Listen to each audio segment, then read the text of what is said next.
तो जैसे कि आप देख पा रहे होंगे यहाँ पे मैंने जो है 10 ग्राम यहाँ पे पारद ले लिया है, जो कि शुद्ध भूका है, जो हमने लास्ट वीडियो में किया था वही है। अब इसमें 2 आयरन सुक्रोज के जो टीके होते हैं इंजेक्शन, वो इसको इसमें डाल देंगे। लगभग ये जो टीका है 5 ml का होता है, तो 2 डाल देंगे तो ये 10 ml हो जाएगा। तो 2 टीके इसको हम डाल के इसमें इसको रेत यंत्र पे चढ़ा देंगे और इसको पकाते रहेंगे धीमी धीमी आंच पे। जैसे कि फिर क्या होगा, इसमें जो आयरन है वो आयरन जो है पारा अपने अंदर ग्रहण कर लेगा, यानी उसको ग्रास भी मिल जाएगा, खा लेगा उसको। तो मैं एक टीका यहाँ पे इसमें ऐड कर दिया हूँ। अब जो दूसरा टीका है उसको फोड़ के इसमें डाल देते हैं। तो यहाँ पे जो है टोटली 10 ml आयरन सुक्रोज इसमें मैंने डाल दिया है। और एक छोटा ये बीकर है, बहुत छोटा है, तो इसको मैं रेत यंत्र पे रख देता हूँ और इसको एकदम ऊपर रख देंगे, ज्यादा रेत में नहीं दबाना, नहीं तो ये उफल के ऊपर आ जाता है।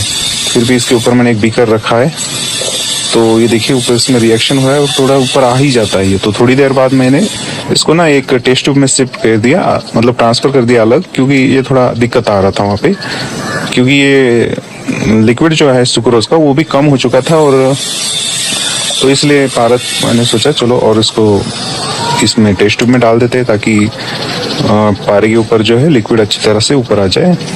तो देखिए यहाँ पे ये मैंने डाल दिया है लिक्विड, और इतना ही बचा है लगभग, अब मेरे ख्याल से बचा होगा 7-8 ml, तो इसमें डाल दिया है। अब थोड़ा सा जो है मेरे पास संख्या का ऑयल है, वो इसमें मैं डाल रहा हूँ, जिससे कि इसमें क्या होगा, इसको पाचन करने में भी आसानी हो जाएगी। मतलब कि अगर ये कुछ खा लेता है, अपने पेट में ले लेता है, तो ये तेल डाल देंगे तो साथ ही साथ इसका वो भी हो जाएगा पाचन क्रिया। तो मैंने ये तेल डाल के इसमें पका रहा हूँ, और ये देखिए इसमें उफान आ रहा है, तो इसको एकदम कम आंच पे पका रहे हैं। तो लगभग अभी इसको 30-35 मिनट के आसपास समय हो चुका है। एक बार देख लेते हैं पारद का क्या हाल है, तो एक बार आपको दिखा देते हैं। मुझे लग रहा है कि पारद थोड़ा जमना शुरू हो चुका है, ऐसा लग रहा है।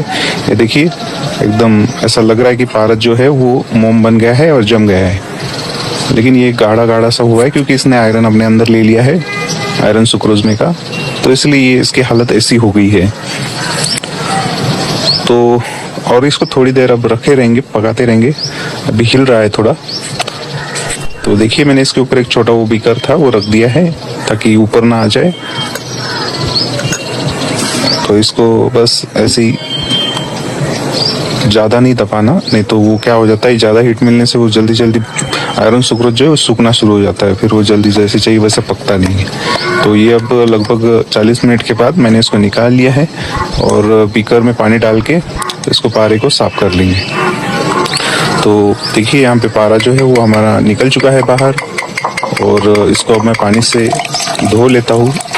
तो पानी से धोने के बाद इसको मैं आपको दिखाता हूँ। तो देखिए अब ये जो है खरल में आपको ये गोल्डन कलर का, मतलब ब्राउनिश कलर का जो है ना, मट्टी टाइप दिख रहा होगा, डस्ट, वो सोने के जैसा बिल्कुल। ये आयरन सुक्रोज में का जो आयरन होता है ना, वही है वो, लेकिन उसका जो कलर है वो बिल्कुल गोल्ड के जैसा है। तो देखिए खरल में भी आपको दिख रहा होगा। तो यही इसी वजह से पारा हमारा थोड़ा गाढ़ा गाढ़ा सा लग रहा है।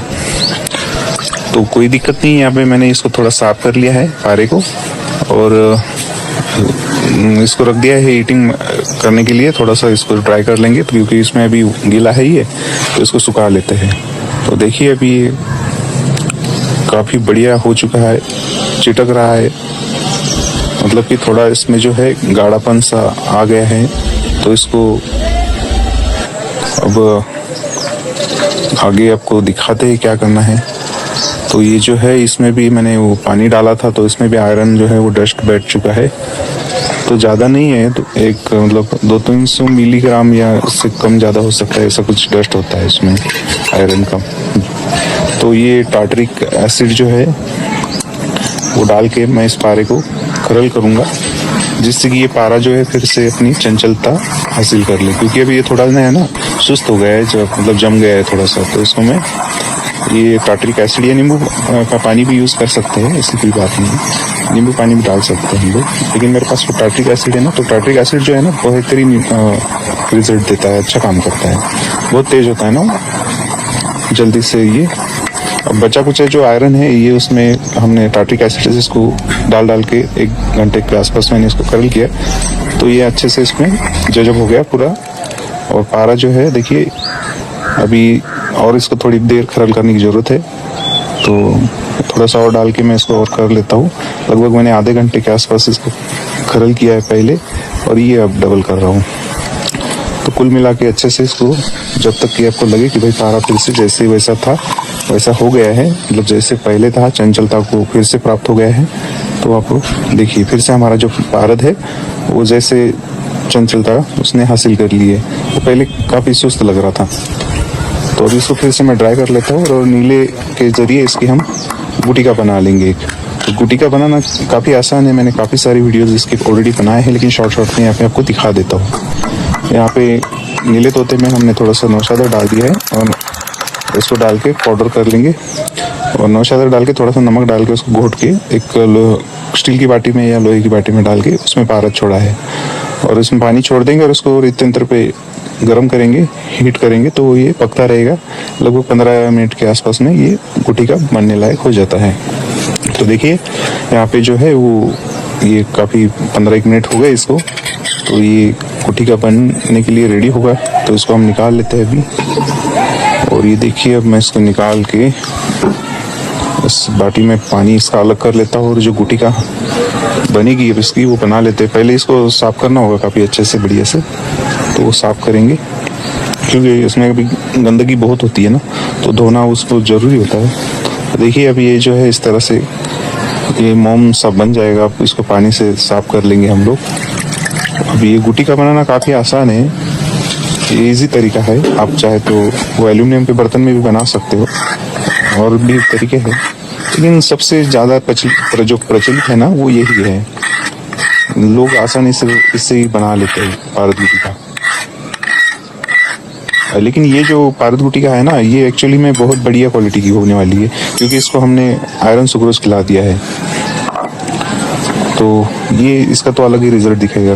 क्योंकि लास्ट वीडियो में हमने देखा था कि आयरन सुक्रोज खिलाए हुए पारद ने कंप्यूटर में वो गोल्ड शो कर रहा था, तो ये इस दिमाग में मेरे खुरापत आई कि चलो अब इसको पहले तो हमने लेड के साथ बांधी थी, अब चलो मैंने बोला इसको तांबे के साथ बांध के देख लेते, क्योंकि तांबे के साथ जो है ना डायरेक्टली गोली नहीं बांध सकते, पारद को इसमें एंटर नहीं करवा सकते। तो ये मैंने सोचा चलो इस तरीके से कर लेते हैं। तो देखते हैं अभी क्या होता है आगे, बाकी रिसर्च करना तो अपना काम है, करते रहते हैं। जब तक कि इसमें काली माँ आती रहती है, ये काला पानी निकलते रहता है, तब तक टाटरी डाल के हम इसको अच्छे से धोते जाएंगे ताकि क्लीन हो जाए, और फिर एक समय पे ये काफ़ी अच्छे से क्लीन हो जाता है। अब देखो आगे कि बेहतरीन ये साफ़ हो जाता है, थोड़ा समय लगता है, लेकिन आपके पास टाटरिक एसिड नहीं है तो आप साइट्रिक एसिड यूज़ कर सकते हैं, नींबू सत्व, वो भी अच्छा होता है, लेकिन ये सबसे तेज होता है। पारद गुटिका बांधने में भी अगर इसको आप पानी करके यानी कि 1 चम्मच एक छोटी बाटी में डाल के थोड़ा सा पानी डाल के उसमें अगर पारद गुटिका रख देते हैं तो इसमें भी ठोस हो जाती है आपकी गुटिका, बहुत जल्दी हो जाती है, नींबू सत्व से भी जल्दी हो जाती है और नींबू के पानी से भी जल्दी हो जाती है, इसलिए मैं इसको सबसे पहले प्रीफर करता हूँ। बाकी नहीं रहने के बाद तो फिर चलते रहता है, जो चीज़ अवेलेबल है उससे काम लेना ज़रूरी होता है। तो देखिए मैं इसको डाल के खरल कर रहा हूँ, और पारद हमारा काफ़ी अभी क्लीन हो गया है। तो और एक बार साफ करके मैं इसका सीधा दिखा देता हूँ कि गोली किस तरह से बनी है। तो ये इस तरह से देखिए अब काफ़ी क्लीन हो गया है, इसमें कोई काली माँ नहीं निकल रही है। तो अब इसकी गोली हम बांध लेते हैं। तो ये देखिए इस तरह से एक छोटी सी गोली मैंने यहाँ पे बना ली है। अब इसका वजन कर लेते हैं। हमारा 10 ग्राम पारद था, तो इसने तांबा कितना खाया है, 3 ग्राम इसने तांबा खाया है, जो कि टोटल 13 ग्राम वजन आया है इसका। तो इसके अंदर 3 ग्राम जो है हमारा कॉपर सल्फेट का तांबा गया है। तो अब हम जो हमारी बेहतरीन गंधक है, ये गंधक बहुत ही बेहतरीन है, जारी गंधक है। इसको आप कच्चे तांबे पे डालोगे तो ये अपना वजन उसमें दे देती है, और कोई भी चीज़ पकाओ उसको सड़ नहीं करती। तो ये मेरी नज़र में आज तक की सबसे बेस्ट गंधक है, बेहतरीन गंधक ये बनती है। तो ये जो गंधक है ये काफ़ी मतलब एक राज है ये, लेकिन अगर आप लोगों का सपोर्ट अच्छे से रहा तो मैं ये आपको दूंगा ज़रूर। फिलहाल ये आपके लिए उपलब्ध है mahazon.com पे, अगर चाहिए आपको तो।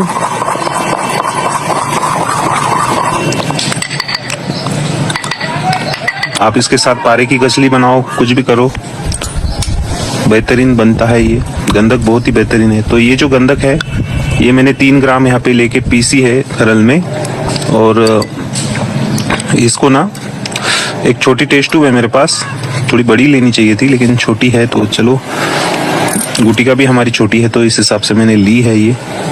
तो ये गुटिका मैं तोड़ के इसमें डाल देता हूँ, और इसमें डाल के इसको ठूस के अच्छे से दबा देंगे, और ऊपर बाकी का जो गंधक का पाउडर है वो भर देंगे।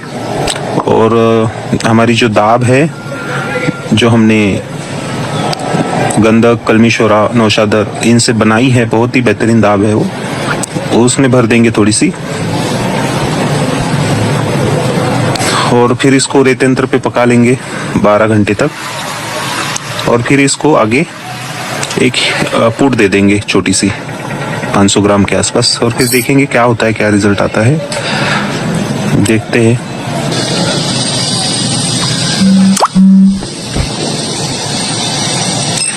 तो यहाँ पे देखिए मैंने इसको अच्छे से पूरी गंधक यहाँ पे इसमें डाल दी है, और जो बच्ची कुची गंधक है वो भी डाल के थोड़ी इसमें जगह रहने देते हैं, क्योंकि इतनी सारी नहीं बैठेगी, क्योंकि हमको ऊपर से ये दाब भी भरनी है।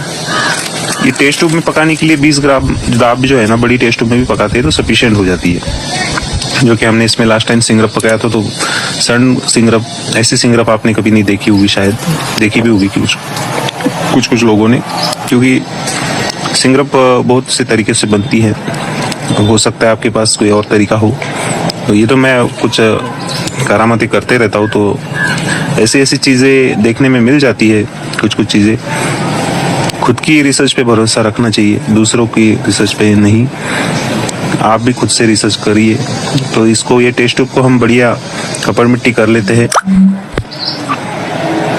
और इसको सूखने के लिए रख देंगे,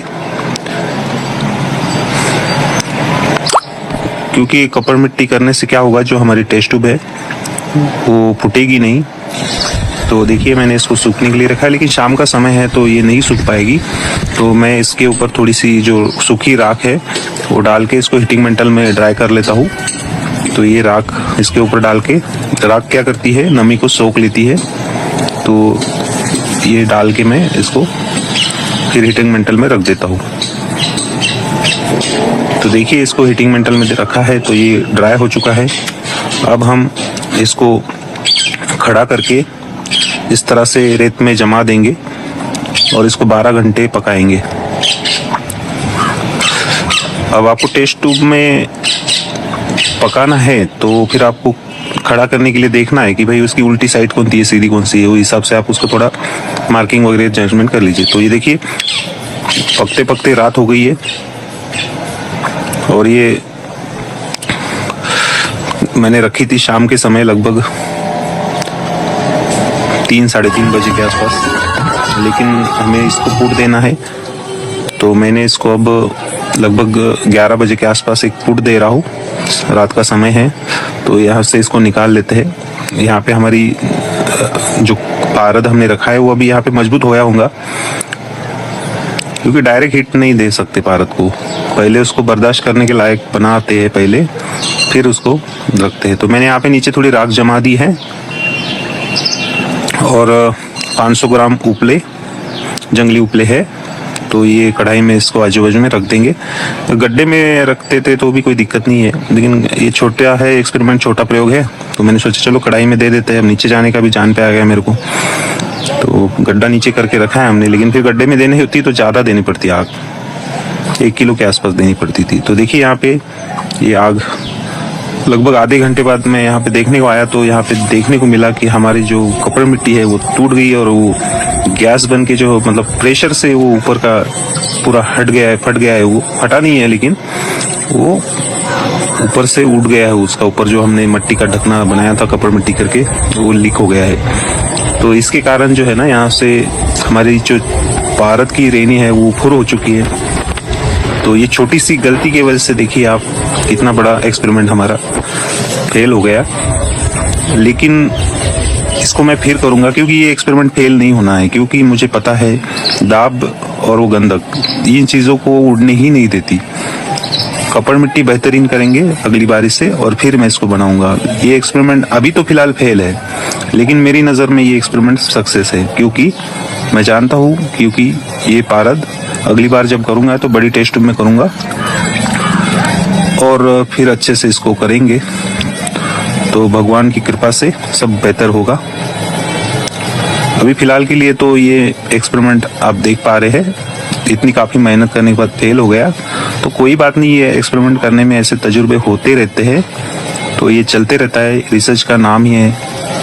कभी फेल होता है, कभी सक्सेस होता है, जो भी है मैं आपके साथ शेयर करते रहता हूँ।